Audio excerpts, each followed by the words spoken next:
जय हिंद बच्चों, आज हम कक्षा 12 में बात करने वाले हैं विद्युत द्विध्रुव के कारण किसी बिंदु पर विद्युत क्षेत्र की तीव्रता, किसी कारण विद्युत द्विध्रुव के कारण।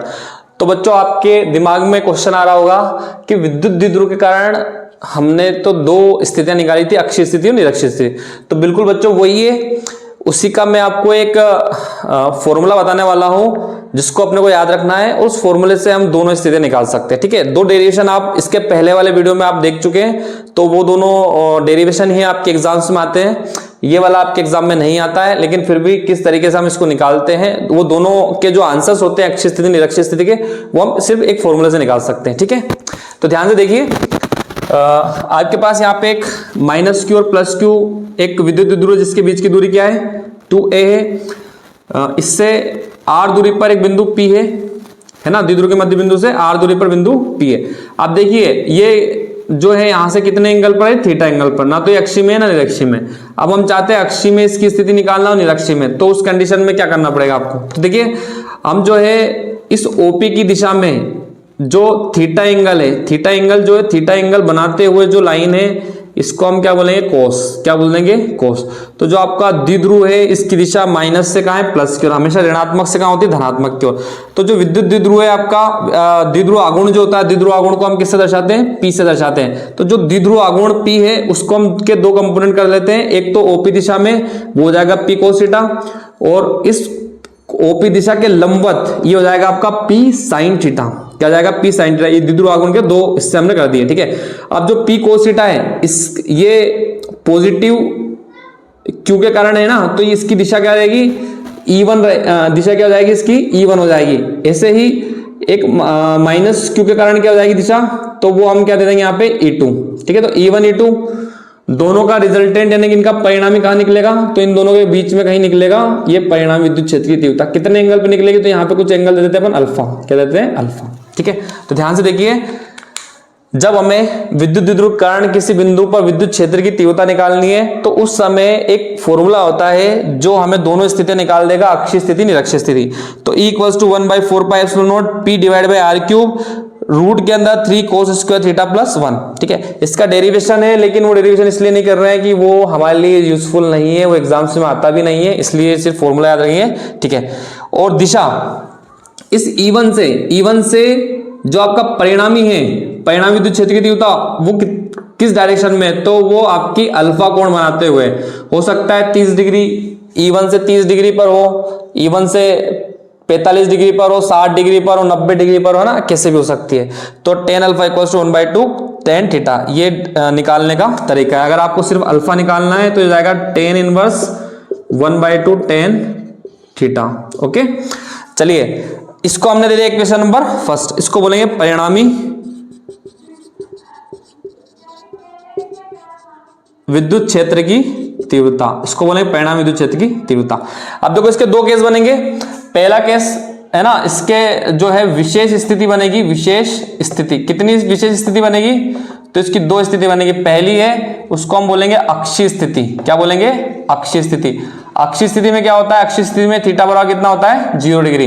तो समीकरण 1 का उपयोग कर लें यहाँ पे, समीकरण 1 से, ये समीकरण नंबर 1 है आपका, जिसे हम समीकरण 1 है, इसमें हम cos स्क्वायर थीटा, थीटा बराबर क्या रख देंगे, 0 डिग्री। तो cos स्क्वायर थीटा बराबर 0 डिग्री रखा, cos 0 डिग्री की वैल्यू होती है 1।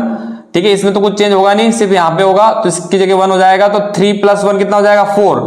3 + 1, 3 + 1 कितना हो जाएगा, 4। 4 बाहर आएगा, मतलब 4 में से क्या 4 को हम लिखेंगे 2 का स्क्वायर, तो 2 बाहर आ जाएगा। तो यहाँ पे जैसे ही 2 बाहर आएगा तो आपका जाएगा E = 1/4πε0 2P / r³। ठीक है, ये कौन सी स्थिति हो गई, ये हो गई अक्षीय स्थिति। आप अपने अक्षीय स्थिति का फॉर्मूला मिला सकते हैं पहले वाले डेरिवेशन से। आपको वहां पे जो लास्ट आपने डेरिवेशन करा है अक्षीय स्थिति का, उसमें आपको यही फॉर्मूला मिला है, 1/4πε0 2P / r³। ठीक है, अब हम केस नंबर 2 की बात करते हैं। स्थिति नंबर 2, ये स्थिति नंबर 1 थी आपकी, इसको बोल देंगे हम निरक्षीय स्थिति। क्या बोलेंगे, निरक्षीय स्थिति। इस स्थिति में क्या करना है, निरक्षीय स्थिति में अपने को क्या रखना है, ये भी 0 रखा, आप रखना आपको 90। क्या रखना, थीटा बराबर 90 डिग्री। थीटा 90 रखा तो समीकरण 1 से क्या हो जाएगा, तो समीकरण 1 फिर से आपके सामने, समीकरण 1 से हो जाएगा E = 1/4πε0 P/r³। यहां पे आपने क्या करा, थीटा की जगह रख दिया थीटा की जगह आपने रख दिया 90 डिग्री। कोस 90 की वैल्यू जो होती है, कोस 90 आपका हो जाता है 0। जब कोस 90 0 हुआ तो ये वैल्यू 0, यानी कि 3 भी क्या हो गया 0, तो सिर्फ बचा क्या कर्णी के अंदर 1। कर्णी 1 का मान 1 होता है, तो आपकी ये वाली वैल्यू सेम ऐसे जाएगी। इसको बोलेंगे अपन निरक्षी स्थिति। क्या बोलेंगे? निरक्षी स्थिति में विद्युत क्षेत्र की तीव्रता।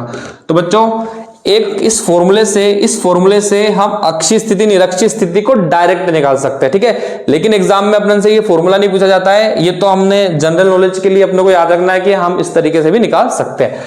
अब अगला जो अपना इंपॉर्टेंट टॉपिक है वो है अक्षीय स्थिति और निरक्षीय स्थिति में संबंध, ठीक है। विद्युत द्विध्रुव के कारण अक्षीय स्थिति तथा निरक्षीय स्थिति में उत्पन्न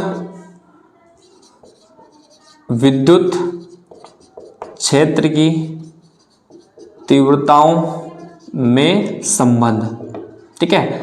यह आपसे ऑब्जेक्टिव में पूछा जा सकता है, ठीक है। क्या पूछा जा सकता है कि विद्युत द्विध्रुव के कारण अक्षीय स्थिति तथा निरक्षीय स्थिति में उत्पन्न विद्युत क्षेत्र की तीव्रताओं में संबंध क्या होता है, ठीक है। तो चलिए मान लीजिए क्या मतलब होता ही है आपका अक्षीय स्थिति में क्या होता है, ये ई अक्षीय स्थिति में विद्युत क्षेत्र की तीव्रता होती है 1/4 pi epsilon not 2p divide by r3, ठीक है। इसको दे दे इक्वेशन नंबर 2 दे दिया, ठीक है। इसके बाद निरक्षीय स्थिति में विद्युत क्षेत्र की तीव्रता क्या होती है, तो ई निरक्षी में होती है आपकी 1/4 pi epsilon not p divide by r3, ठीक है। ये अक्षी में और ये निरक्षी में।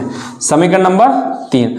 तो समीकरण 2 और 3 से अगर हम देखें, समीकरण 2 और 3 से अगर हम देखें तो आप ध्यान से देखोगे ई अक्षी में सिर्फ ये 2 ज्यादा आ रहा है, निरक्षी का जो फॉर्मूला है और अक्षी का जो फॉर्मूला उसमें 2 ज्यादा है बस, यानी कि ये 2 गुना है। कितना है? 2 गुना।